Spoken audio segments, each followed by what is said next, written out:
With 4 weeks to go before their new single is released, it's an important point in the band's career. I know they were born with a TV show, but what happened after that was purely what we made of it. Interest could wane quite quickly. People like them because they're around and people are interested in them on a day-to-day basis.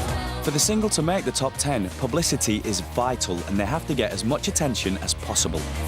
Press is an absolute gift, but we've got to still make people believe that you know, that they're coming on with each single that we do, that they're kind of moving on much further. But there are some perks to the job. The girls escaped dreary England on a whirlwind promotion tour of Ibiza. Ladies, welcome to Ibiza. How are you feeling? Thanks. Excellent, excellent. So what are you?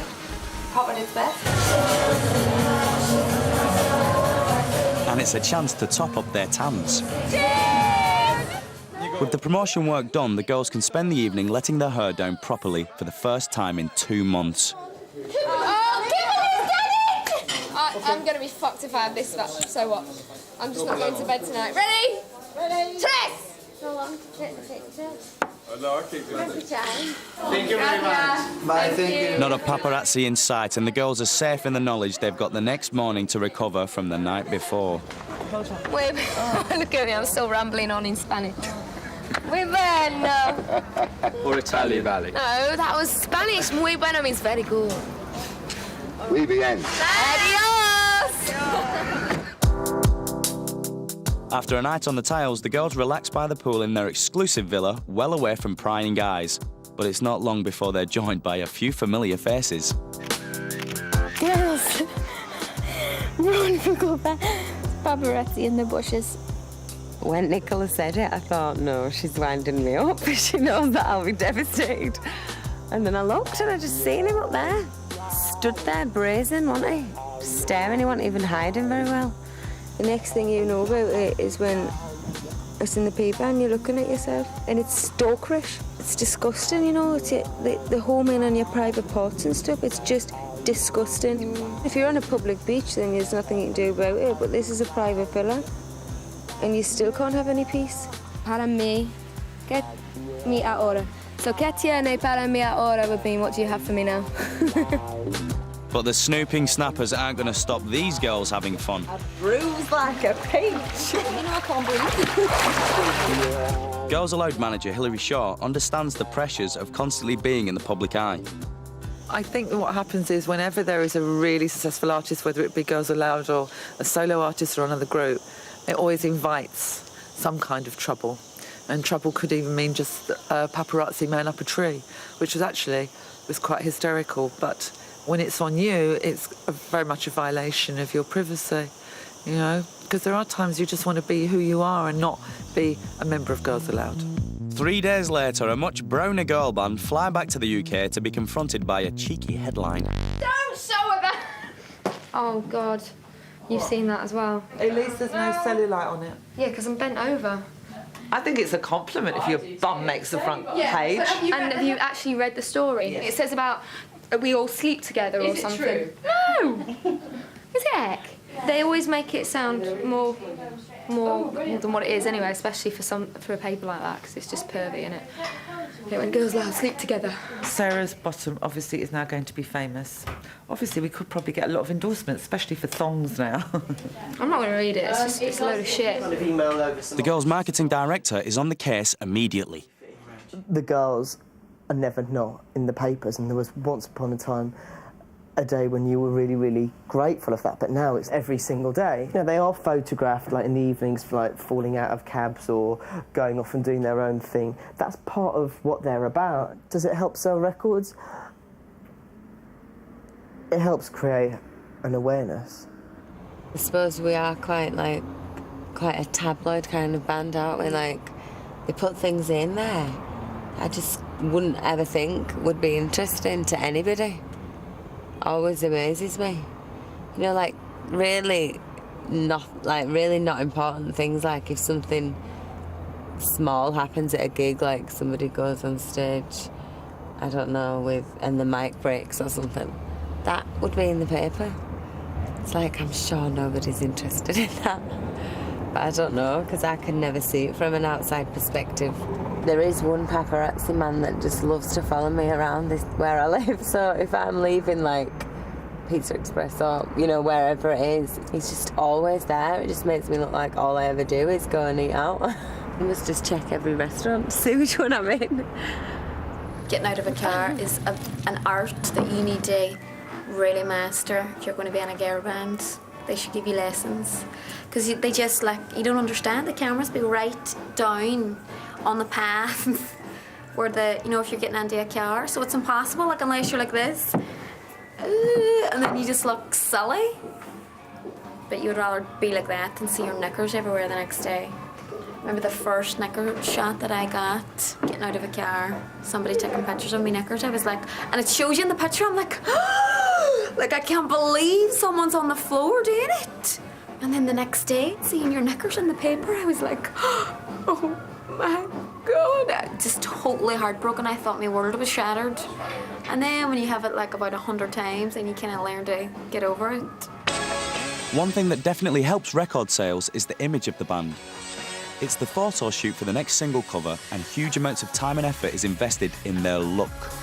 Image is crucial to a band like Girls Aloud, and their manager Hilary Shaw knows that more than anyone.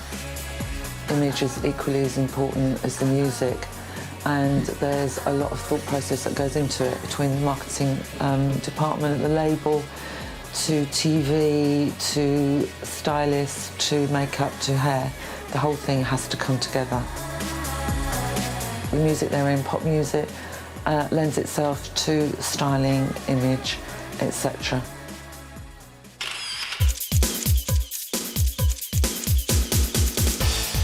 It takes an army of technicians, 4 hours of preparation, hundreds of shots, dozens of outfits for each of the girls, and constant retouches and readjustments. All for that one important single cover. A photograph only does half the job.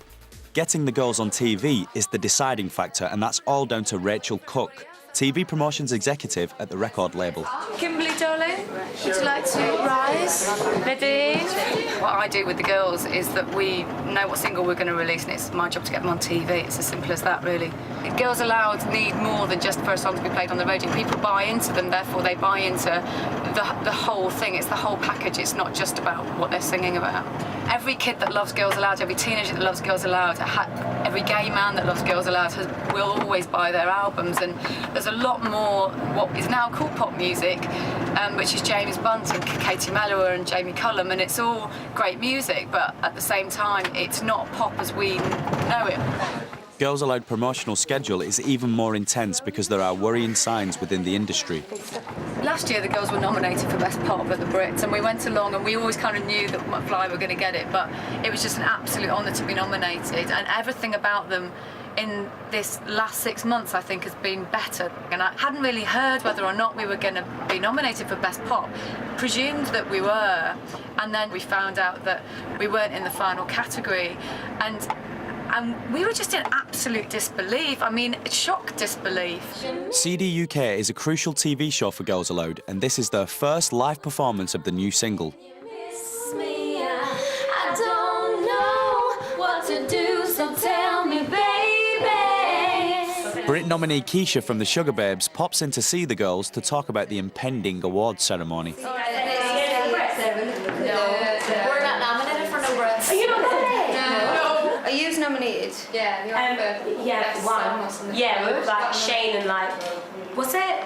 With Kaiser Chiefs, with all those like really good people, but Best Pop Act. I know, What's that's going on? a weird category. Kate and Melua, Westlife. Who else? James Blunt. James Blunt. Is that pop? It's not right. That's what I was thinking. Like what? Unbelievable. To be nominated or to win a Brit is like one of those things that you just kind of want to tick off. There's a lot of different kind of music around these days, so pop music's dying a bit of a death. But we're trying to keep it alive. This is the new Sugar Babe sister. Hello. Hi. You all right? How's she finding it all? Yeah, she's loving it. Mum. I'm my sister as well. Oh, there There she is. She goes. Hi, how you doing? I'm Cheryl. Nice to meet you. Hi, Kimberly. All right. How you doing? Have you performed yet? No, we're going You're going a minute, of course. But how you doing anyway? All right. Yeah, good man. It's good. Nice to meet you. Take care. Bye. I just said to that new Sugar Babe's older sister, "Are you the man?" Why did I say that? No, I didn't think she looked like the mum. I just knew she looked older. Than her, yeah. And my mum, like, everybody thinks my mum's my sister. Do you know what I mean? Really, your common sense should tell you just says it your sister anyway. Yeah. No? Well, now you think that. But now on, yeah, I will. I felt like a right twat. It's the first time we're going to perform a whole lot of history, and normally a lot of our fans get into the studio in CDUK, so we'll be able to get an idea of what they think of it. Outside the studios, fans Aloud are out in force. Girls Aloud. Fantastic music, nobody else like them. Cheryl all the way. Kimberly Walsh. You can't mistake my biology. We think that they're very beautiful and we really like We it. like their music. And their music. We like their music. Who's are these from? A guy called Matt, who's like their biggest fan, who's outside. And there's no bigger fan than Matt. I've been a fan of the girls from Pop Stars Arrivals. I started following him 3 years ago. He's a big fan. I've seen him there for other people as well. Grow up. Yeah, we have. I've met them so many times, and it's a pleasure meeting them all the time. We have probably about 10 or 15 fans kind of come everywhere and have been since day one. Hi, we're Girls Aloud, and you're watching CDUK Hot Shots.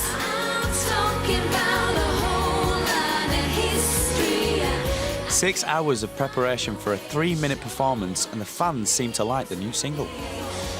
The ever-present paparazzi are on hand to remind the band how important the press are.